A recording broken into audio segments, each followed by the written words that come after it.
is an action word. Tonight's webinar is number 4 in a series of eight twice monthly webinars that are sponsored by the Office of General Minister and President and Reconciliation Ministry. I am Reverend April Johnson, and it is my privilege to greet you this evening on behalf of our General Minister and President, the Reverend Terry Hort Owens, who would be with us tonight, but she is recovering from eye surgery. And so, as you know, as Disciples family, we do solicit your prayers on her behalf.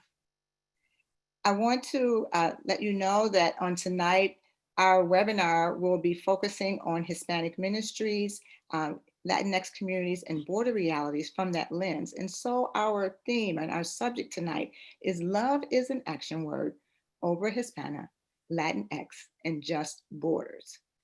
We invite you to these conversations because we want you to get to know who your Disciples family is as we proclaim a pro-reconciling and anti-racist identity. We invite you into conversation with these amazing conversation partners we've had in each one of these webinars.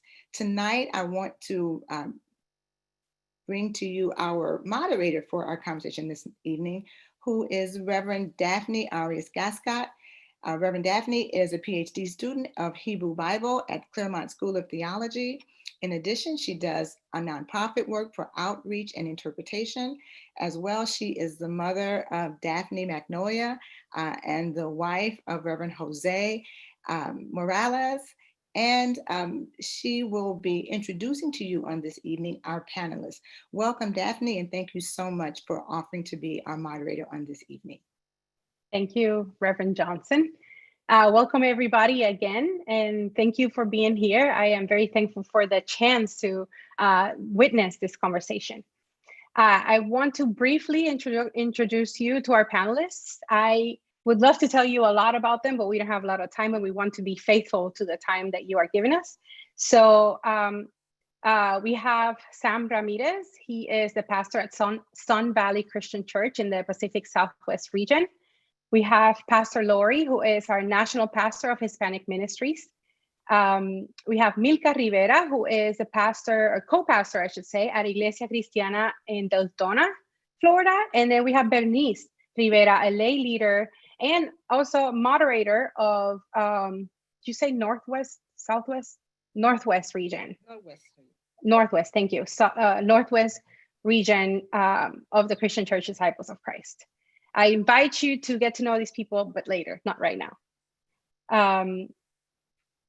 Before we go on and dive into questions with our panelists, I want to take a quick moment to discuss or to name a few things that we would like to keep in mind as we go on tonight.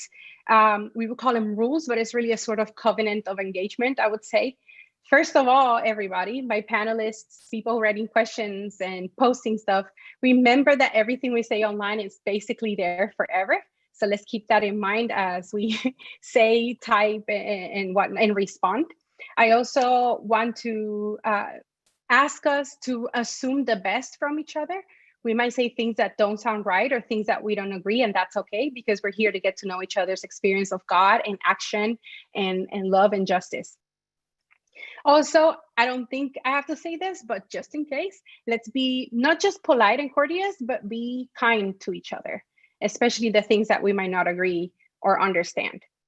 And then let's be thoughtful and respectful of each other's time. We're going to try to stay within the time parameters that have been given to us. Speaking like a true Latina, I have to say that, you know. Is that if there isn't anything else I am forgetting, I'm going to give the space to our Pastor Lori so that she can give us an answer or an idea of what Obra Hispana is and what is Latinx. What does that mean when we say Latinx? Pastor? First of all, greetings to all of you from the Obra Hispana, which represents all the expressions of who we are as individuals, as individual congregations and groupings of congregations all across our denomination in the United States and Canada. Obra Hispana is the loving term and the easy words that we have put into place to replace our official title, which is the National Hispanic and Bilingual Fellowship. Fellowship does not really do justice in that word, which in Spanish is confraternidad, which really is much more a combination and an intertwining of fellowship and brotherhood and fraternity all together. It really is about family. So we, as the Obra Hispana, live into the life of the Christian Church Disciples of Christ through our geographic locations grouped into convenciones or conventions, where areas that have heavily populated demographic of Hispanic churches gather to support each other, to live life together, to be church together within that cultural context. But we also recognize that part of the Obra Hispana are individuals who are in different areas and spaces across the life of our church where there are not Hispanic congregations. And we also embrace each and every one of those individuals as part of who we are. We're this collective of a beautiful tapestry of multi-bilingual, because while we all speak one Spanish, we definitely don't all speak one Spanish. Depending on where we're from, you know, we have different words and different dialects that we use within our Spanish. And so the Obra Hispana in its context is actually very multicultural and very multifaceted, because it is a beautiful tapestry of colors and sounds and movement and beliefs and ways of being that brings us all together as part of this beautiful vine that we're all part of. And so that's who the Obra Hispana is. The Obra Hispana is supported through what we defined in 1991. I'll just say that the Obra Hispana has been an official recognized kind of fellowship in that sense since 1981. But the oldest Spanish-speaking church in our denomination is actually 120 years old in San Antonio, Mexican Christian Church in San Antonio, Texas. And so we've been around a long time. We're not new, but we are definitely much more engaged in the life of ministry today, as we continue to understand that we're not just a component of the church that is meant to serve ourselves. We're here to serve the mission of God for this world in all of that expression. I will say the term Latinx is an interesting term, because it's not necessarily something that we use in everyday life in our context within the church.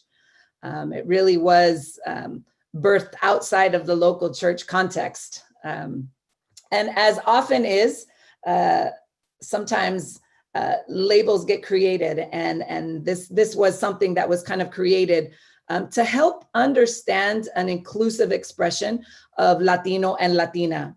And so the Latinx expression is used in a different variety of ways in different spaces, including academia, including the church, including the social action and advocacy fields. So Latinx in itself really is a term that it's about inclusion. It's about making it an easier way to express one word that speaks to everyone.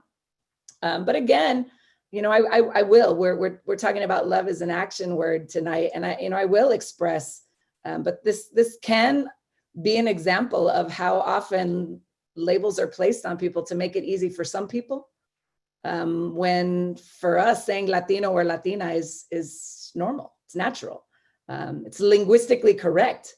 And so there's a lot of different pieces that are with that. And so I'm just going to let that sit right there, as I know we'll go into a little bit more conversation.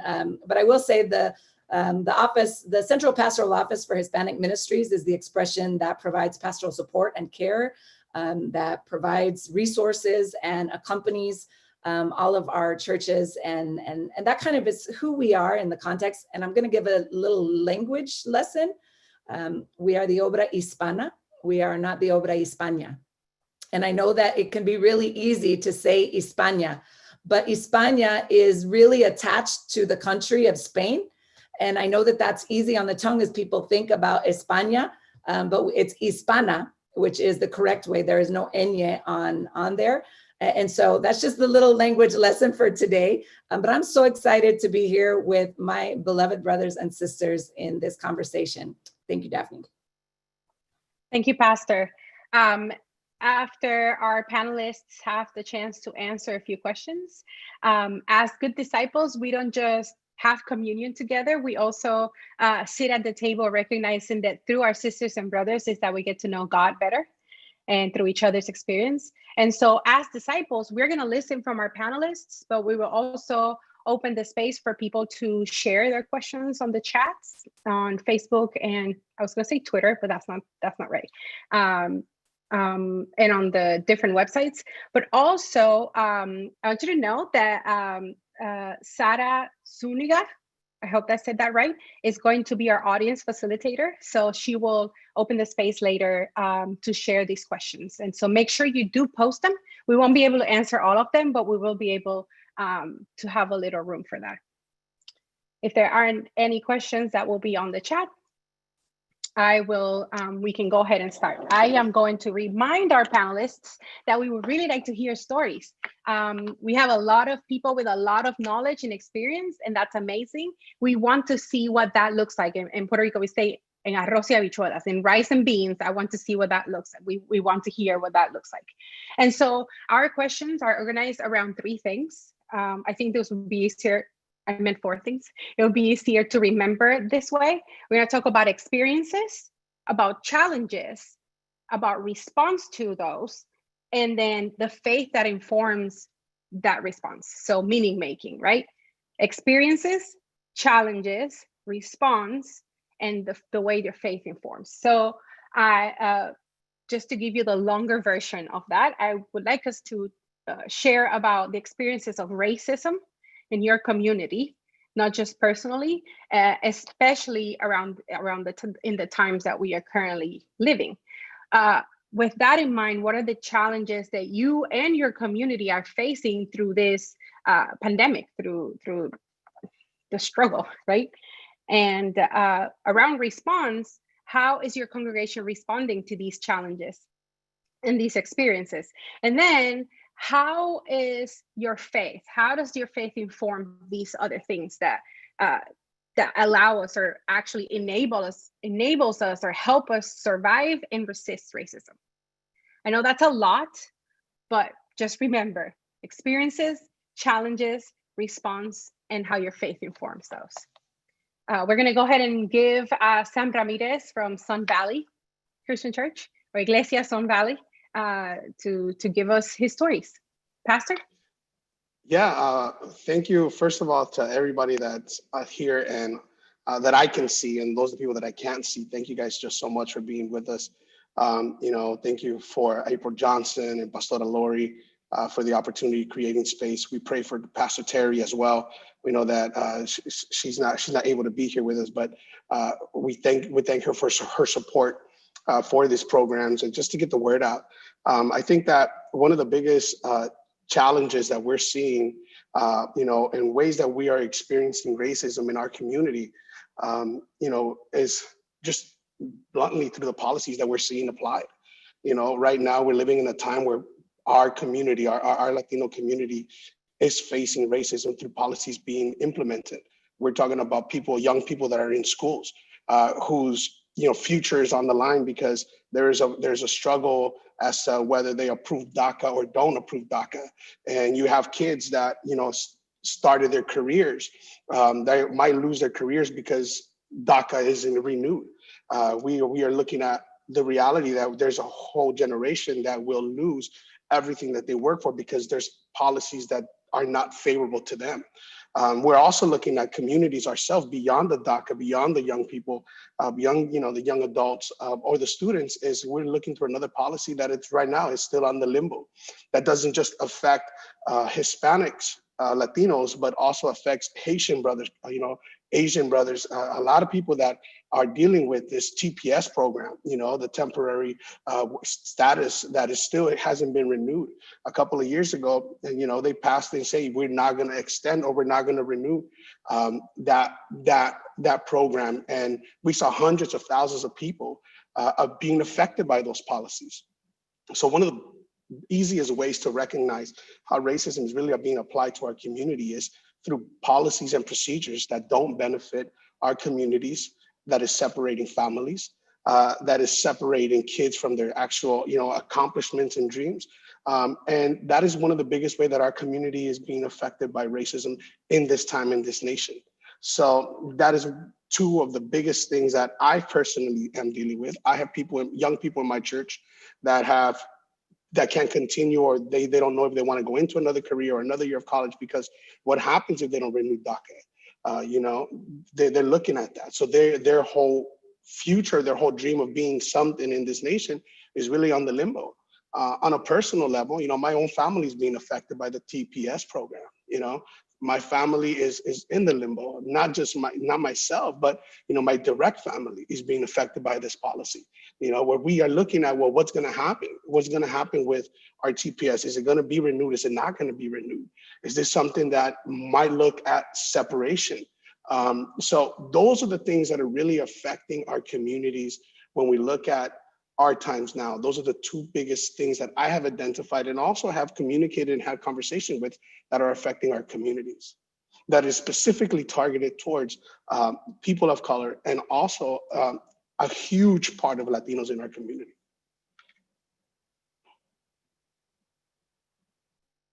Thank you, Sam, for sharing with us. Let us hear from Pastor Lori. Thank you, Sam, for shedding light on that and even being vulnerable to talk about your own family experience.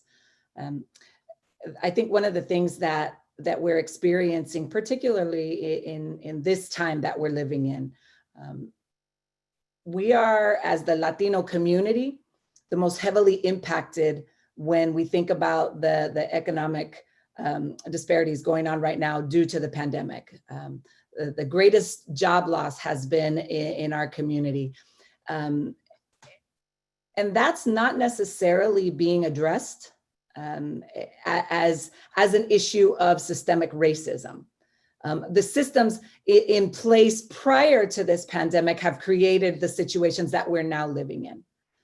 We see the same thing. The fact that people continue to be deported in the midst of a pandemic. Valeria Bejar is our immigration response specialist, and she's very open about using her story. And she is a recipient of DACA. She serves the whole church. And in the midst of pandemic was the uncertainty of her own DACA status. Is this going to be renewed? Is it not going to be renewed? She expires in February. What does that mean? But in the midst of pandemic, in the middle of the month of April, her father was deported. And so these are the realities that we think about in the everyday life of the Obra Hispana. This is what happens in many of our churches. But at the same time, what I want to say is we have churches who are not touched by this at all and don't even understand the context. And so even that in itself creates division and creates tension as we think about who we are walking together as the body of Christ and what our faith calls us to do. Our children are in cages, in detention centers, and our families are separated by borders. My own family, there's family that I'm unable to see because they will never be able to cross. I have the privilege of being able to cross, yes. But the separation that we're forced to live in is not something that we created. It was something that was created that impacts thousands and thousands and thousands, not just within the Latino community, but in the immigrant community overall.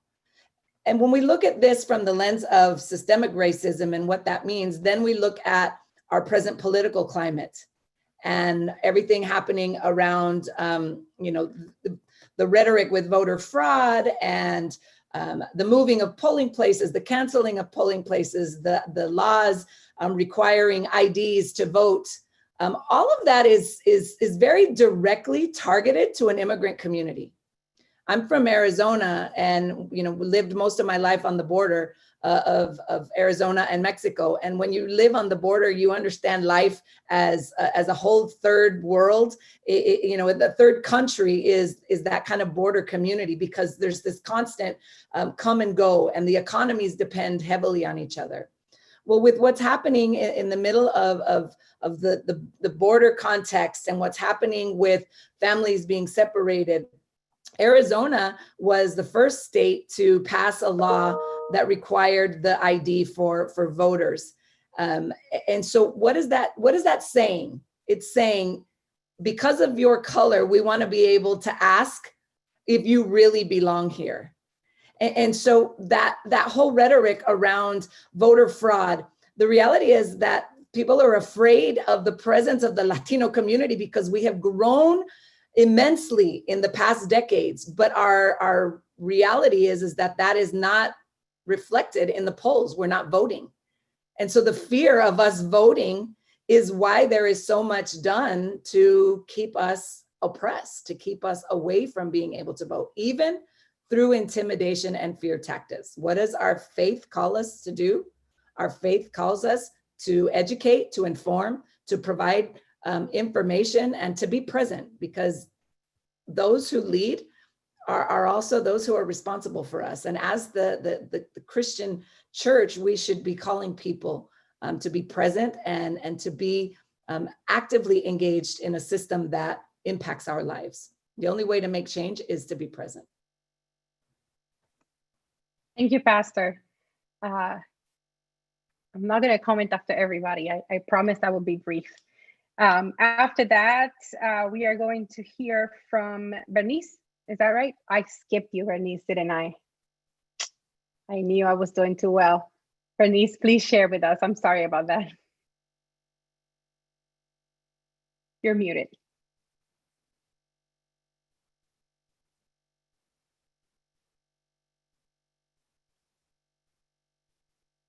Still can't hear you.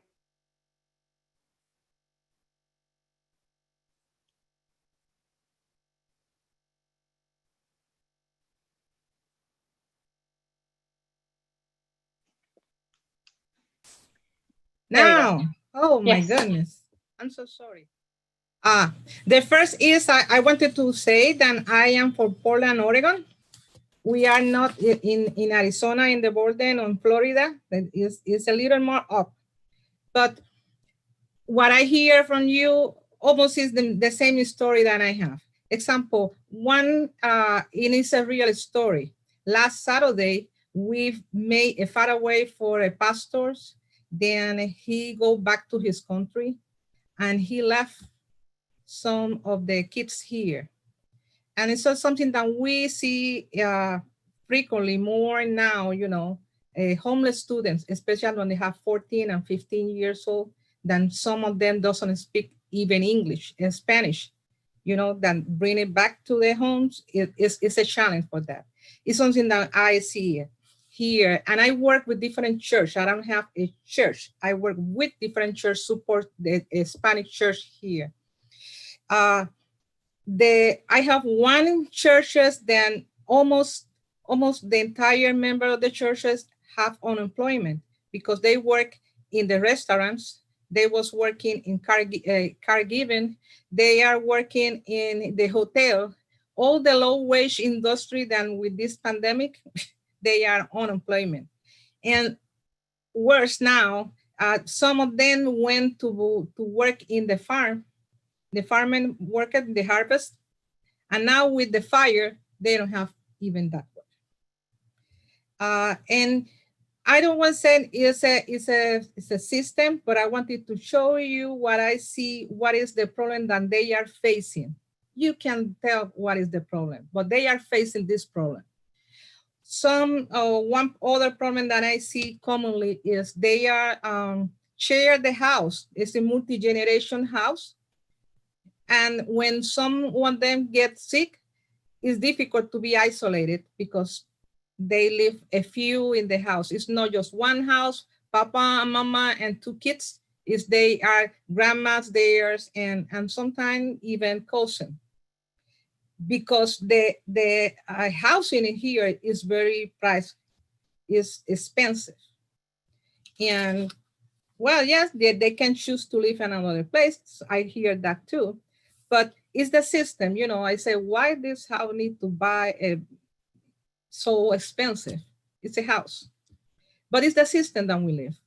And with the system, we know that they have go to more poor school because the school is for the community. They just go there. And with this pandemic, I found a lot of no one or two that doesn't have computer, maybe just one computer for the three children, and it's very difficult for them have online programs for the kids individual. That is something that we have.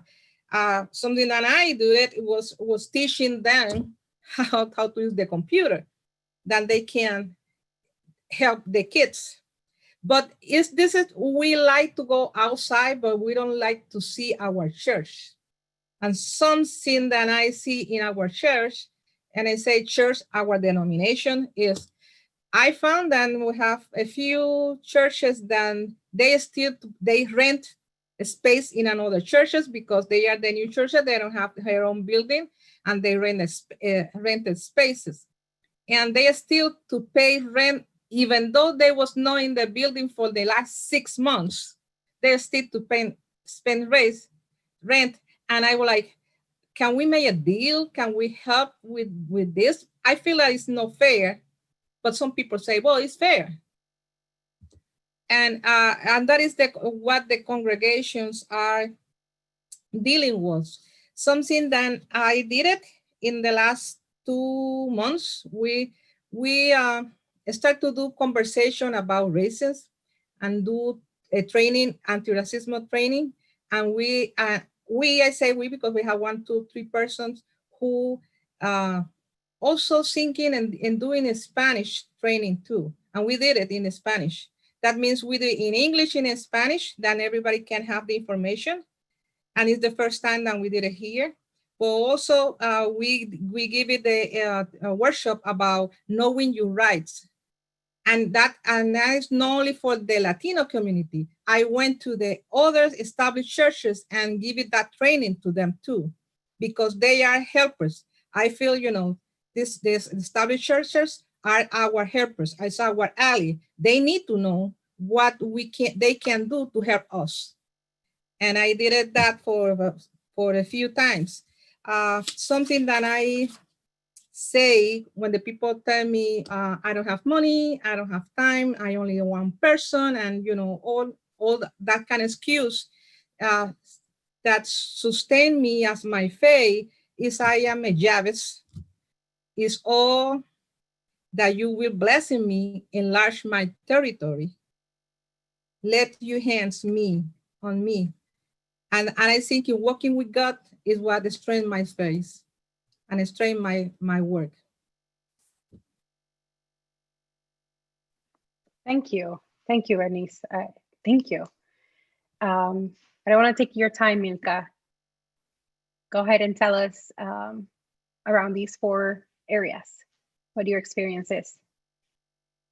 So I'll be, I think, a little bit briefer, simply because hearing different people's stories, I had to say that they are not my stories. Pastora Lori was talking about how even with all these things happening in different congregations in different areas of our nation, there are some congregations that simply were not affected at all and are not aware of what is going on.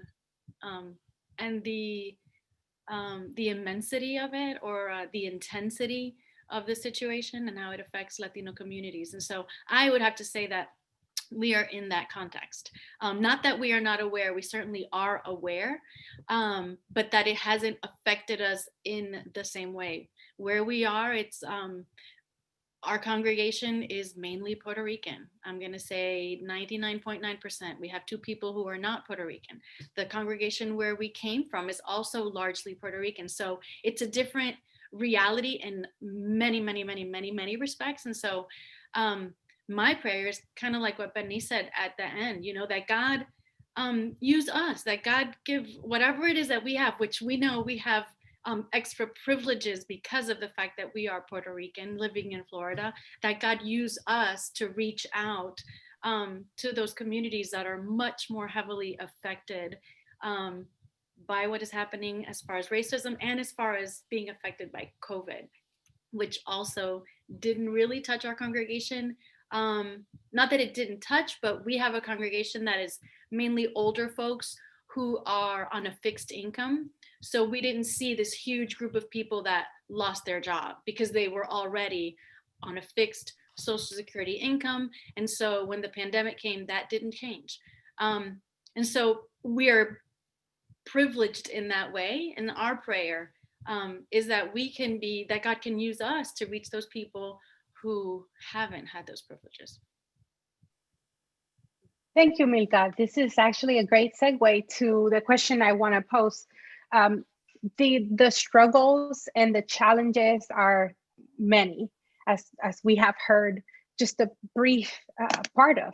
And so the question becomes, as Pastor Lori said, we have so many different cultures and countries represented in Obra Hispana. And so some, as Milka and Bernice were saying, some have to listen and ask, how can we be of help, right? And then some other congregations can tell us, this is what we've been doing, and this is how it's been or not been helpful. And then I think at some point, all of us can kind of get to meet each other somewhere and say, perhaps this is what justice or love may look like for these different congregations. So there's not one answer on what this looks like. So I want to hear a little more, I would like to hear a little more about what would this look like for your community? How can the rest of us who are looking through Zoom, or maybe from a different congregation, how can our communities be involved? How can we be together in this and make this an issue that really, even if not directly, has something to do with us, right? Even if it's spiritually and any other way, but I'm not going to preach. I promised that I wouldn't do that. So I want to know, we would like to hear, what would this love at the border or this border justice would look like? So give us a little bit more about how to practice this faithful, meaningful solidarity, right? Without, and as a Puerto Rican, I have to be really honest and say, this doesn't affect me directly, right? For example, immigration issues. So how can we not be pretentious about this and still be in solidarity, recognizing that even if not directly, we are all affected by this? And if you can give me examples of this, will be even better, right? A story or an example of how a community or a congregation has been able to partner up or be of help or be there, like Pastor Lori said. And if we have time, I'll give you one more quick question. But how about you tell us more about response? And if you have a little room in there, tell us about what theologically, what Bible, Bernice mentioned Jabez or Jabez, I don't know how you say it in English, but is there an image like that kind of comes to mind when you think about responses? And how do you talk to your congregation or communities about this? Is this kind of a good question? I asked like 17, is that good? All right, Sam, can you start? Yeah, I think, it is a lot, right? So I know that I want to be respectful. I know I want to be respectful of everybody's time, but I think that, when it comes to immigration, it's everybody is affected by it, whether we want to believe it or not. I think that right now, the big dialogue on the stage is people are weighing, the cost of immigration versus, the contributions of immigrants. And people are looking at, how the immigrant community costs so much. It was because of the immigrant community that we're doing this and we're losing this or we're doing that. And having their presence here costs this nation, this community a lot, and they're not talking about the contributions. When we look at the immigrant community, they contribute a lot more than what they actually, one would say, produce in cost. Financially, we contribute to the economy every single day, so we contribute to that. We contribute to the way that just people understand things. I think that the immigrant community really is that place where a lot of conversations can have. But a lot of people don't want to have those conversations because, I'm gonna be honest with you, that little phrase, love and justice sometimes don't sleep well together, man, because sometimes it's all about justice without love. And sometimes there's people like, no, we just gotta love, and we totally jump over the whole justice piece. And it's like you either pick one or the other. I think that the best thing that we can do is just one, acknowledge each other. Acknowledge the fact, if you want to be in solidarity with the immigrant community, acknowledge that that there's issues, that it's painful, that the issues at the border are not as easy, they're painful and they're complex. But also just acknowledge the fact that even though they're complex and painful, we can contribute in one way or another. How do I just support my local disciples congregation that perhaps is not even English speaking? I've never, but let them know. I reach out to you. Hey, man, I heard that, you know what? Your community is being affected by policies that are being passed. I want to let you know that our church is holding you in prayer. I want to hear about, how we can do things at the polls, right? With the local people that perhaps you don't have the voting right, but I have, and I want to be in line with you.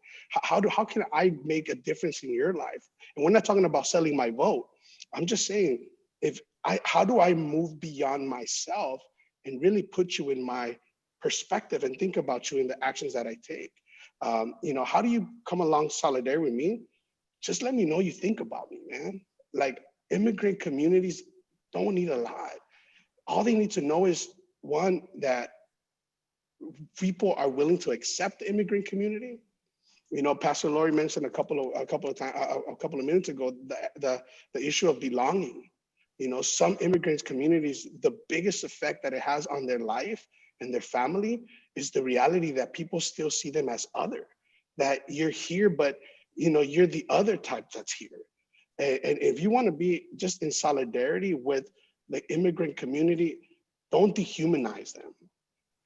Don't put them in a category of others or pobrecitos, but just really acknowledge they're going through stuff. And how do I come along your struggle and at least tell you, I'm praying for you. How can I support you? We're dealing with COVID right now, and the immigrant or the Hispanic community is among the highest amount or rate of people that have contributed to COVID. And the reason is not that they're being careless. The reason is they're actually working in these businesses or own businesses that are providing essential needs for our communities. We're dealing with kids that, parents are choosing right now, whether I go to work or do I stay home with you and teach you how to work as a Schoology in LUSD, right? Or a school program without never touching a computer. How do I go to my neighbor and say, hey, man, do you even know how to use this? Are you struggling with that? Can I show you how to do this? So it's making yourself accessible just to help, be that source of the resource that communities need. The biggest solidarity that one can provide to another person is just letting them know, I'm with you. I might not be able to solve all the problems, but the problems that I could solve for your benefit, so you can grow, so you can prosper, so you can succeed, I'm willing to do. And that's all we need. Just going that extra mile, letting them know we're here with you. We understand your struggle, but we're here with you, can send a huge message across the life of the immigrant community. Thank you, Sam. That concept of presence, right, keeps coming up. We don't know. We don't always know. So it's good to be present so we can know and respond. But I'm not the panelist, so I'm going to keep going. Bernice, this time I'm not skipping you. Okay, I am ready. The first things I would divide this in two ways. I don't want to talk more in the immigrants because you already talk a lot. I wanted to talk about the people who are citizens, who are not immigrants, who are not working in the fields, who are not in the low wage, because we are people who are educated and also are Latino, and also we have our voice. For that people, I would say, if you are not in the church event, You are maybe in a corporation, then you can look for that money that the corporation have that can help our community.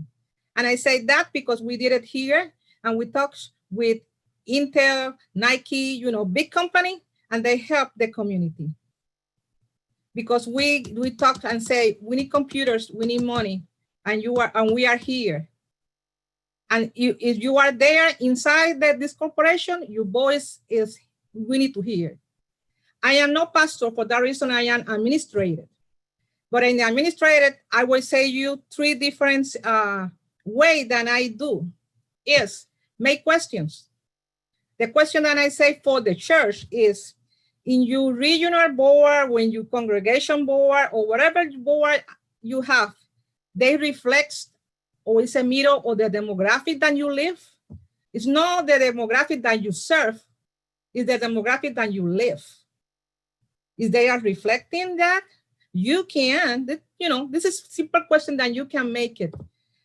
You are diverse in the membership or attending in the worship? It's questions that I make it, then you can make it also. Are you budget reflects? Are you programming of the church reflect service for everybody or just for certain people? Just questions. What purposes are missing when you are in the table? Did you invite people from the table in the making decisions table? Just questions. You know me, I just make questions. My big question is, do you budget determine your vision, or your vision determine your budget? Just questions, I say. For me, it's active listen, because the people are more willing to respond than listen first and reflects. And when you are discomfort, you're just asking to understanding the other people's perspective. And please sit down and just listen. Listen and listen and listen and keep listening until you understand other people's perspective. Other people, and this is something that maybe we need to do to build in a relationship, because you cannot do anything if you don't have a relationship or you don't have a trust. For you building the trust, you need to have a relationship. That is what I do it. I say, because I am not a pastor, I cannot give it to you a phrase, but I would say I am children of God. And the children of God means I have the same spirit inside of me, the of God. That means I have a power. I am not any person. I am children of God. And for that, I would say, I have the strength, I have the power, I have the spirit. And with God, we have everything. Amen. Amen. Sit down and listen. I like that. Should get a bumper sticker. Just kidding. I'm partly kidding. Pastora. I think what I really want to say is, we all have borders. This isn't a question of being an immigrant. We all have borders that we need to cross. Relationally, in the way that we live together, we cannot proclaim the gospel, live the gospel, have the gospel inform and transform us without relationship. It's impossible. And so, yes, sit down, and I'm going to add, shut up and listen. Because it's very different to sit down and listen when your mind is already thinking and processing. How can I fix this? This isn't about fixing people. This is about relationship. Because the more we build relationship, the more we are able to let our own walls that have become our borders between us be what motivates us, and be motivated simply because we've learned to love one another. We are all our own story. We are all the leading actor in our own life, and nobody can tell their story like that individual. And so sitting down and taking time to get to know each other for our congregations, being able to sit down with that congregation that maybe is nesting, that congregation that you're still charging rent to, which I'm not even going to get into that. But to sit down, to have members of your church sit down and have coffee together, have pan dulce together, share tacos together, you know, have arroz con habichuelas together, to sit down and have conversation and to just get to know each other. What are your kids' names? What grades are your kids in? What are, you know, how is your family doing? To build relationship means that when things like a pandemic kick in, we don't have to rush to try and figure things out because we've done the work. You see, the work of reconciliation is about doing the work in everyday life. You want to know what you need to do to help bring clear out the inequities and how to help us be more inclusive and more equitable in the way that we live together. Sit down and get to know each other. Because when you get to know someone else, you get to know yourself. And if we all had strengthened and identities that we could depend on in our own selves, when you know who you are and who you belong to, you're not threatened by what other people aren't and by what other people do and don't do that doesn't seem to fit into you, because you know who you are. A lot of what we're dealing with in today's reality is that people don't have a clue who they are. And when you don't know who you are, you start asking other people start defining that for you. And other people who also don't know who they are threatened. They're threatened by that which is different. They're threatened by skin color. They're threatened by accents. They're threatened by economic status and titles. Our own system in the Christian Church Disciples of Christ around ordination has got to be one of the systems most bound in systemic racism, because of the way we classify those who are ordained and those who are commissioned ministers, who are doing the same exact job, but because some had access to seminary education and others didn't, they're labeled differently and they're given different classification. And that's just on the layer, that top outside layer, the things that we can see. What can we do? We can do what scripture calls us to do. And I know our time is there, but I'm going to read this scripture because I think it calls us to what we need to be thinking about. And I'm reading from 2 Corinthians 5. And verse 11 says, "Since then we know what it is to fear the Lord, we try to persuade others. What we are is plain to God. And I hope it is also plain to your conscience." And then I'm going to jump down to 14. "For Christ's love compels us, because we are convinced that one died for all, and therefore all died. And he died for all, that those who live should no longer live for themselves, but for him who died for them and was raised again."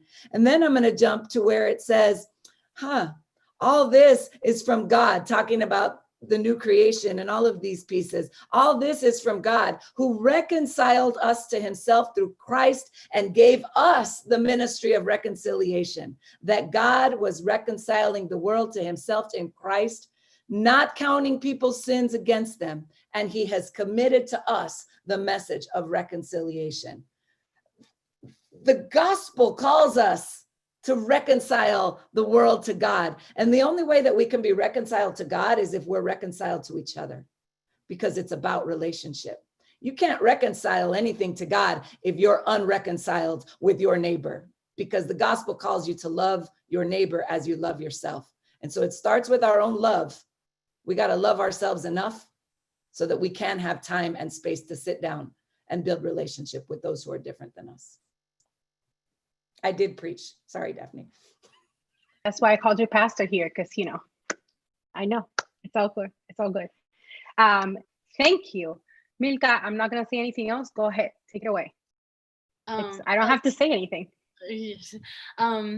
Yeah, I don't know that I can add much to what's already been said. I'll just echo the same kind of things about listening without already having an idea of how you're going to answer or how you're going to solve the problem somehow, but actually listening to people and what it is they're going through, what it is their needs are. And I love the idea of sitting at the table together. It's one thing to talk to someone or talk at someone. It's quite different when you're having a conversation while sharing a meal together. The dynamics are different. People can be open and honest without necessarily having to be antagonistic towards each other, even if they have differing opinions. So that's a good idea. And I'll just say something from my experience. Being open to whatever opportunities happen to show up wherever you are. Bernice was talking about, if you work in a corporation, be a voice in that corporation. If you work in the school systems or you're a teacher, be a voice, be a helping hand to whoever needs it at that moment. Just be open, be aware and attentive to where God is calling you to act on behalf of somebody else. And for that, we've got to be in tune with who God is for us. We got to know who we are. We got to know who we are in Christ. We got to know that we are called to be reconcilers, right? And in that relationship with God, then be tuned into what he's trying to tell us. And last but not least, I'll go back to what Pastor Sam said earlier about just being there for someone, holding them in prayer. I'm a super fan of Moses in the Bible. I'm a huge advocate for prayer, and prayer changes things, right? When the people sinned against God, what did he want to do? Just start all over, get rid of them all, start with Moses by himself. And Moses is like, wait, hold on a second. And that prayer, that conversation, that one-on-one that Moses had with God changed the whole course of what was about to happen. So I believe prayer changes things. Being there with people, praying for people, if you cannot walk with them physically, super mega important. Thank you, Minka. I have what do you call it? A flash round? I don't know if that's what they're called, but you know what I mean. I would like to ask each of you to identify, just mention two practical things, two things that you do as a leader, or you've done, or it's a practice that you continue to carry to deal with tension in conversations. We have talked about being present, about listening to each other without waiting to talk, but actually sitting down and listening. And so inevitably these things will come up, right? Especially when we talk about immigration and race, right? And all the other things that were mentioned. Can you tell me two practical things that you use to deal with tension? Sam. Check your biases, man. I think that when we come to any conversation, you're always going to be leaning towards one answer already. So I need to, before I enter a conversation, I need to recognize that in my mind, I already have a position. I already have a feeling. I already have this sense of I'm right, and I'm just going to be cordial and listen to everybody else. But when you go into a conversation, already know that you already have some set definition or a position. It's easier to step back and say, hey, I need to recognize that I'm already biased. I already have something. And if I can't be open to be moved from where I am, then maybe this is not the conversation that I should go into. Because I'm gonna be honest with you, not everybody's needed in every conversation, especially closed-minded people. When people are closed-minded, there's just no way that you're gonna get anywhere in any conversation. So check your biases before you go into the conversation. And the other thing, pray about it, man. I like I said before, I truly believe that sometimes the best prayers are God change me, not change the system, not change them, not change others, like really change my heart, because at the heart of the matter is a matter of the heart sometimes, that it's the heart that needs to be shifted. So be me when I approach it. I know that I already have a set mind. I need to be open and then think about it and really just say, before I go into this conversation, before I dive into learning about more, I need to be prayerful and asking God, if I'm wrong, if I'm wrong, give me the strength to admit that I'm wrong and make the changes and really acknowledge those that have been in the right and have been in the right all this time. So open mind prayer really just helps move things along quicker. Thank you, Sam. And that checking a bias we forget often. And when we check our biases, we also recognize our privilege. So that's if we're honest with ourselves. But again, I'm not the panelist. I'm sorry about that.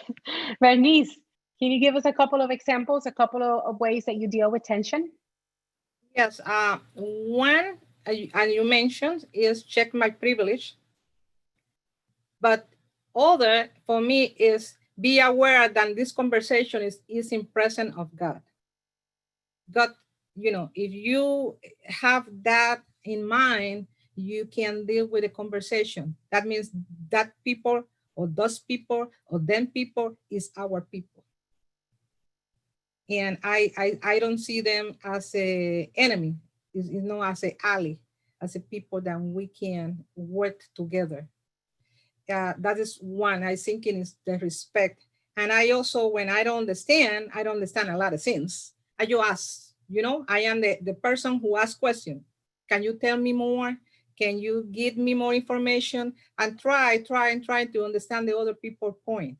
That don't mean that I'm going to be agree with them or he or she or, but at least I wanted to learn more. And sometimes I am a slow learner. I understand that, I am aware that I am maybe stubborn, but I try to have that conversation in respect. Thank you. We just keep trying, right? We'll try again tomorrow if we didn't do it right today. Thank you, Bernice. Pastor Lori, you have a lot of experience with tension. I think part of it is for me in particular is knowing how I'm wired and what those physical sensations are in my own body to tell me when things are getting to a point where they may be uncontrollable, and being able to respond to that and be responsible with that for myself. It goes a long line with kind of that checking the bias, right? If I know I'm in a conversation and it's getting to a point where it really is no longer going to be fruitful, I need to know myself enough to recognize that something is happening physically in my body that's telling me that, and be okay with removing myself from that space for the moment, because I'm not going to be helpful. I think, Bernice's comment around recognizing that God hears all is in all, right? And so that God is in our presence always. And that's important. I think the other piece is being willing and even excited about living in the uncomfortable. This is work that is required to be done in the uncomfortable. You have to be willing to live in the uncomfortable to be able to deal with some of these tensions and not let it bring you down or take you backwards. But the uncomfortable space is actually a space that allows us to grow and allows us to experience new things and to learn. With that comes being willing to be in a living and teachable spirit. So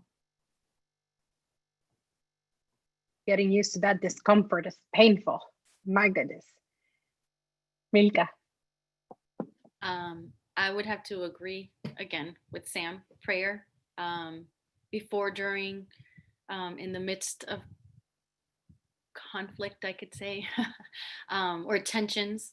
And then in addition to that, for me, seeking counsel, knowing that I don't know everything, that the more I learn, the more I realize how much I have to learn, and seeking wise counsel from people who have been there before, who know more than I do, who've read more than I have, and who can help me go down the best path.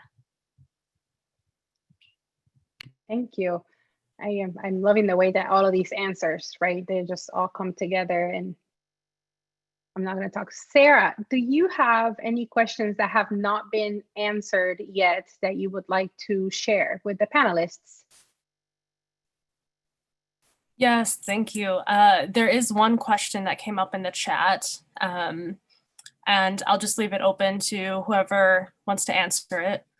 The fight for racial, this person wrote, the fight for racial justice this spring and summer has been focused on Black lives. How has this impacted your communities? How have they been responding? So if anyone would like to jump in and take that question, feel free. I can go first. Well, the fact that I am Latina, or also a Black woman, is a very interesting things to be right now, because no, we only deal with the issue in the large community, but also in the Hispanic community, because I'm sorry, but some Hispanic are also racist. And that is, in Portland, I think in everybody in this country, you don't hear it now, what is going on in Portland is because you never watch the news. In my community, Portland is really facing a big time with the Black Lives Matter. And something for me is very curious is we have in Portland more signs of Black Lives Matter than people of color in the country, in the city. But the good news, and I will say this, the first Christian church that is downtown Portland, when the protests come up, the people saved the church. The homeless people put all the things in front of the church and they protect the church. And that was because they have relationship with the people, because they serving the people. It's not only giving some service, if they are become part of this church. And I need to say that and acknowledge that. And that is the church who start to doing conversation for the races and open for the public, not only for the people from the church, and we can come, and they are doing book club with the topics, and they come as the community to come together. And the only way that we can deal with this is on a conversation with each other. And that is my 2 cents. I don't know if that helped for this response of that. But yes, we are facing problem with that. And we are working together to find a solutions. No one way, no prescription solutions, no imposed solutions, is together. I think if I can add to that, what has had some intention to divide us, because there's no secret. There has been more division than is helpful between the Black and Brown community. And the fact that we all live in an oppressed circumstance, environment, for lack of a better word, what this has done has really helped to increase awareness, to understand that we all deserve just treatment, that we all deserve to be seen, that we all belong and have a place. Is there still a lot of division? Yes, there is. And what's happening in society today can tend to be more divisive in the church, particularly around doctrinal issues. A lack of understanding of certain doctrines lead us to think that certain things are right or wrong. And the reality is, the fact that we can even think that there is a right and wrong means that we don't leave room for God in the mix, because God is in the abstract, God is in the grays, God is in all of those spaces where we think we have all the absolutes and the right answers. God shows up in bigger and more majestic ways to help us understand that, like Milka said, when we think we know it all, the more we know that we don't know anything. And so, I think while it has increased awareness and has led the Latino community in general into more advocacy work, it also has been divisive. It also has, and we just need to be able to speak that for what it is. Thank you, Pastora. I'm actually gonna pass it back to you so that you can give us a call to action. Amen. Again, this is work of reconciliation, and the work of reconciliation is upon us all. The work of reconciliation is about us, as Bernice said, putting one hand in the other and working together. But in order to effectively and efficiently work together, we have to know each other. And so as we think about what that means for us as the Christian Church Disciples of Christ, for disciples, big D and little d of Jesus, it really means that we need to take that love is an action word into a place of reality. Love is not a feel-good fluffy emotion. Love is tough, and love is challenging, and loving is hard, especially agape love, which we're all called to love with as the children of God, that Bernice reminded us that we all are, independent of a title, independent of a call. We are all the royal priesthood of God. And in that process, we're all responsible for this work of reconciliation. I'm responsible to my brother and to my sister. I'm responsible to the church down the street. I'm responsible to the people inside my church walls and outside my church walls. And what does that mean for us as the Christian Church Disciples of Christ? It means that we all need to roll up our sleeves. My sleeves are already up, but we need to roll up our sleeves. Not only to get out there and build relationship, we need to roll up our sleeves to meet our neighbor where they are, to evaluate needs, suspending judgment, to evaluate what we can do together, suspending judgment and suspending wanting to fix everything before we've taken time to get to know each other. But it also means putting our money where our mouth is. It also means looking at, as Bernice said, our budgets, because the way that we spend our resources reflects what we value. And if we truly value a community where God has died, where Christ has died for all, where God sent the one to die for us all, then that means that it is reflected in the way that we spend our resources. We invite you to sow into, to invest into the ministry of reconciliation, to not only sow into it as a congregation, but make sure it's in your line items. We also invite you to think about ways that you can walk alongside NAPAD and National Convocation and the Obra Hispana, who house some of the most displaced and vulnerable communities in our denomination. And how can you sponsor, support, walk alongside, accompany, pray for, support financially those ministries so that we can continue to walk together and to not only build bridges, but to spend time building relationship on those bridges.